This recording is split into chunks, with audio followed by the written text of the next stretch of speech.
Le 20 mai 2022, Frédéric Mellet, éleveur de chèvres à Joigny dans l'Yonne en région Bourgogne-Franche-Comté, a été mis en examen pour meurtre aggravé et placé en détention provisoire. La raison ? Son épouse Chantal, avec qui il travaille sur l'exploitation agricole, a disparu et est introuvable depuis 2 ans. Si les 4 filles du couple sont persuadées de l'innocence de leur père, elles font face à une justice qui a trouvé son coupable idéal, tandis que plusieurs éléments rappellent un célèbre dossier en cours également, l'affaire Jubilard. Le Parisien aujourd'hui en France a dévoilé dans son édition du 29 août une longue enquête et met en lumière le comportement particulier du suspect numéro 1. Difficile de ne pas trouver un écho entre la disparition de Chantal Mellet et Delphine Jubilard, sans scène de crime ni aveu, notamment dans le comportement de ceux qui sont pointés du doigt.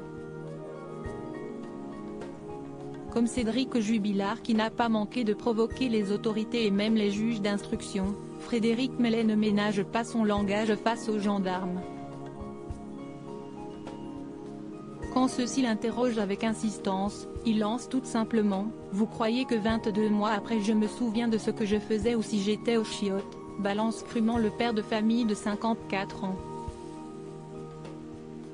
S'il est considéré comme présumé coupable aux yeux de la justice, lui se décrit comme le cocu de service d'une femme qui lui a été infidèle 4 fois et qui comptait partir avec son amant. Durant son audition, il a aussi déclaré à propos de l'utilisation de son téléphone, éteint aux heures cruciales où sa femme avait disparu, « Aujourd'hui, il faut se mettre le téléphone dans son cul pour ne pas être emmerdé. Ma réponse est la même que celle que je vous ai faite depuis le début, je n'ai pas fait de mal à mon épouse. On se bouffait la gueule, mais on avait des limites. » Interrogée, l'une de ses filles a tenu le même genre de propos.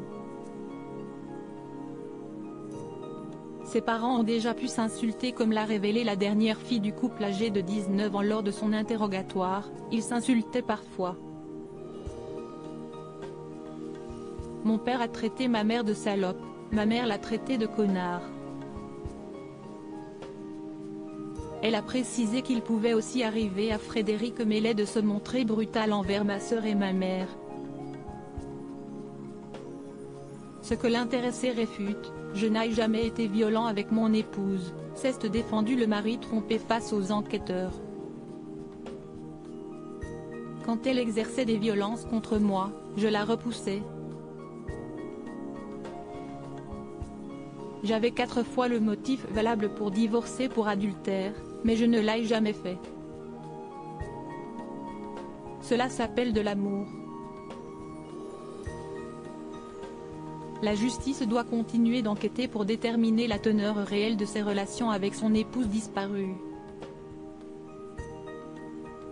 Frédéric Mellet reste présumé innocent des faits qui lui sont reprochés jusqu'au jugement définitif de cette affaire.